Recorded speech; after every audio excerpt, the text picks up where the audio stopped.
Welcome to the Case Studies for Surface Transportation Security project, sponsored by Tougaloo College National Transportation Security Center of Excellence. The following program provides an overview of the lessons learned and key decisions made during the 2002 D.C. sniper attacks and the 2005 Hurricane Katrina disaster.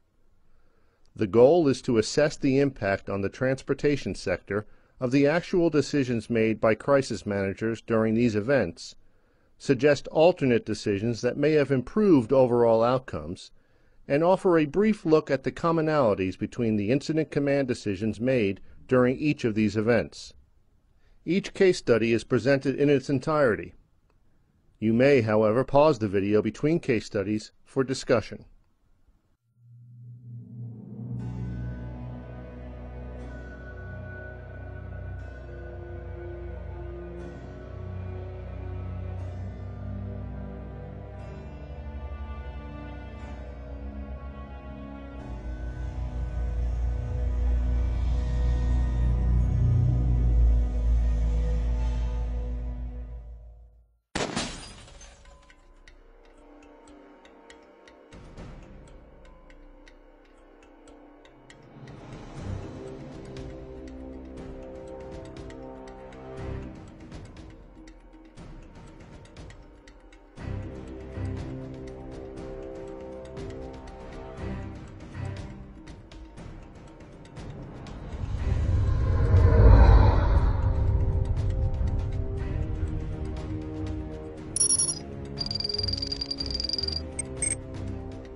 The crisis known as the Beltway sniper case paralyzed the Washington metropolitan region for 22 days in October of 2002.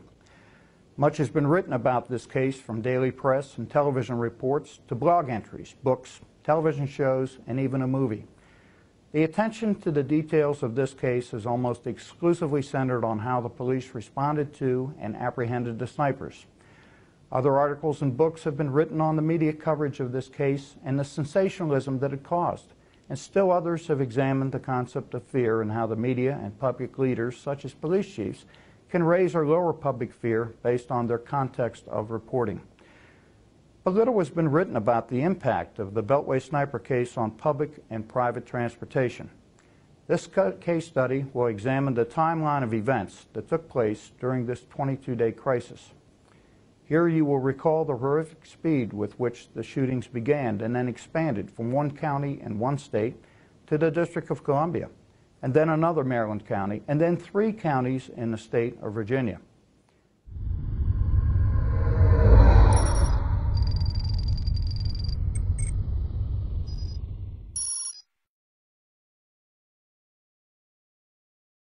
There are 5 major lessons learned from this case study. The first lesson is that partnerships work. All of the public officials involved in this case had pre-existing relationships with each other within their respective professions and domains. It was through these established networks and partnerships that communication lines remained open and conference calls were immediately established. The second lesson learned is that the Incident Command System, or what we call ICS, worked very well. Here you will see the advantage to using the Incident Command System and the benefits that it produced. For example, professional relationships that came together during the September 11, 2001 events and the anthrax attacks that plagued the Washington, D.C. area during the fall of 2001 definitely helped shape a confluence of public and private partnerships that heretofore did not exist within established networks.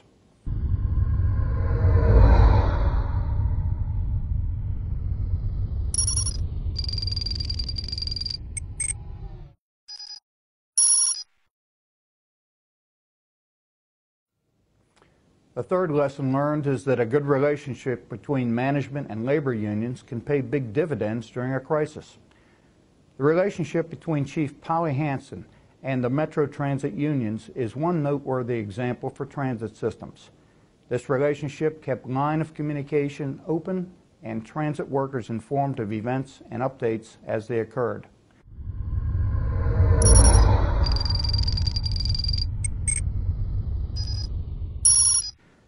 The fourth lesson learned is that the Joint Information Command concept from the ICS worked well. Montgomery County took the lead with a coordinated message developed by Unified Command leadership and the press information officers. This gave other transit systems in the National Capital Region cover as they maintained a low profile.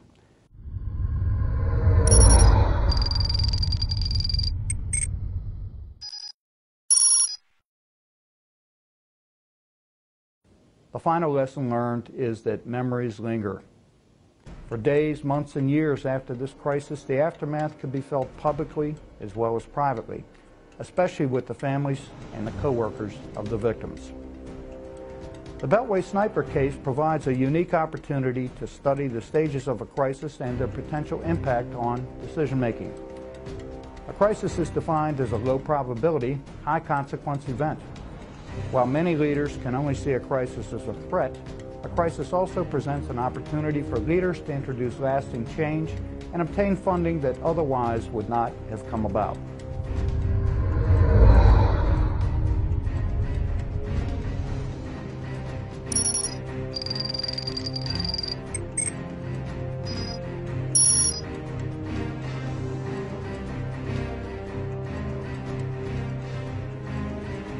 There are 5 stages to a crisis. The first is the sleeper stage. Long before a crisis occurs, a series of persistent early warning signals, or red flags, are given off. Next is the Big Bang stage, where the crisis is publicly reported, often with great intensity. Next is the lingering cloud stage, where the crisis continues to be the lead story of the day, along with new details that are announced or developed by investigative reporters.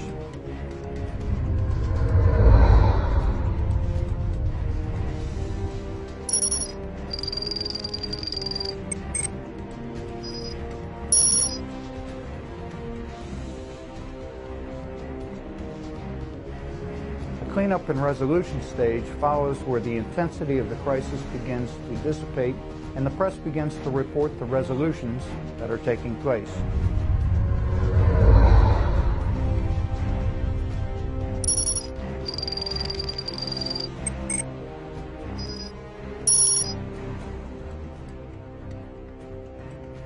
The final stage is learning, where reviews are conducted and lessons are developed and lessons are learned. In addition to recognizing that a crisis presents an opportunity as well as danger, a decision-making framework can assist a leader in making decisions that carry risk, but they're also worthy of making. The decision-making framework used by many leaders in the public policy analysis is called PEAL-Q. The leader's analysis would consist of determining the impact of the decision on the following factors: political, ethical, economical, and legal. The leader would then do a quantitative analysis by assigning values. It could be something as simple as pluses and minuses that are assigned to each of the factors that are then added up, and then a decision is made if the risk or decision investment is worth taking.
The case study investigation indicates that the lack of a crisis communications plan for a mass shooter incident impacted the response and investigation into the DC sniper events.